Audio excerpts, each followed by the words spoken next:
Party అధ్యక్షుడు నీలో leadership qualities ఉన్నాయని, నువ్వు ఒక పెద్ద లీడర్ అవుతావని ఊహించాడ్రా. ఇప్పుడు మన పార్టీలోనే కాదు, రూలింగ్ పార్టీలోనూ ప్రజల్లో కూడా నువ్వు పెద్ద చర్చనీయాంశం అయ్యావు. అందుకే మన పార్టీలో నీకు ఎమ్మెల్యే టికెట్ ఇద్దాం అనుకుంటున్నారు. I'm very happy. నాకు కూడా చాలా హ్యాపీగా ఉంది డాడీ. జనాలకి దగ్గర అవుతూ నేను అనుకుంది కూడా సాధించబోతున్నందుకు. నీ నమ్మకమే నీకు శ్రీరామక్షర.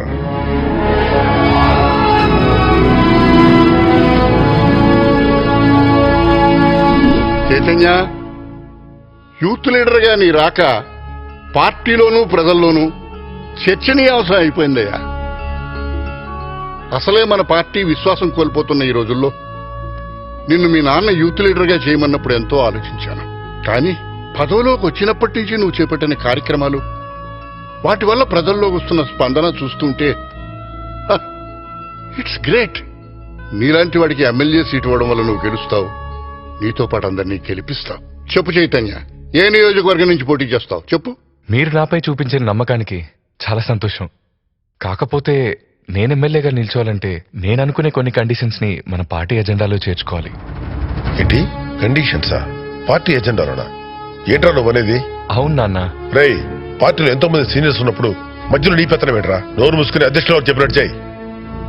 నేను చెప్పింది వింటే బలహీన పడిన మన పార్టీ ప్రజల్లో మరింత బలం పుంజుకోవడానికి అవకాశం ఉంటుందని నా నమ్మకం.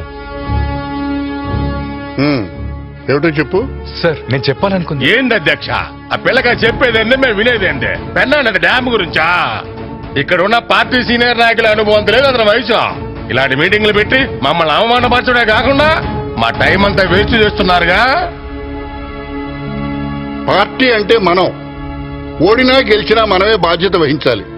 10 సంవత్సరాలుగా ఆ పొజిషన్లో ఉన్నాం, నానాడికి దిగజారుతున్నాం. పోనీ ఎలక్షన్లో గెలవాలంటే ఏం చేయాలో మీరే చెప్పండి.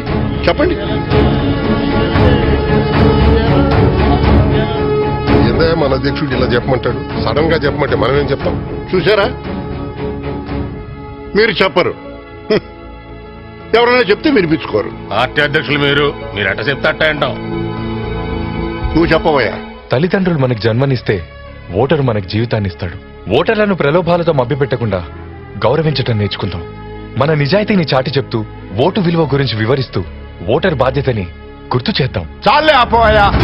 ఎలక్షన్ లో ఓటర్ కి డబ్బు పంచకూడదా, మందు పోయకూడదా?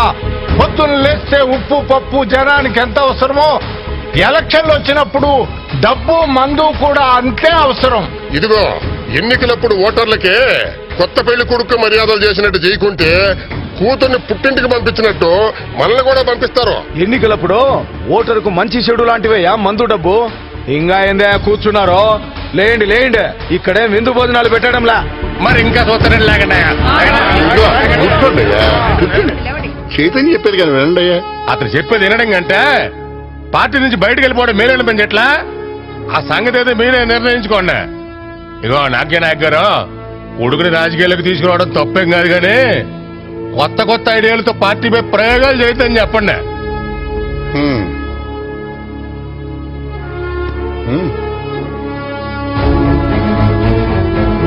చైతన్య, నాతోరా.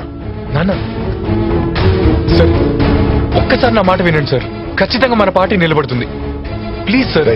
మాట్లాడించలేరా? ప్లీజ్ ఒక్కసారి వినండి ప్లీజ్ సార్, ప్లీజ్.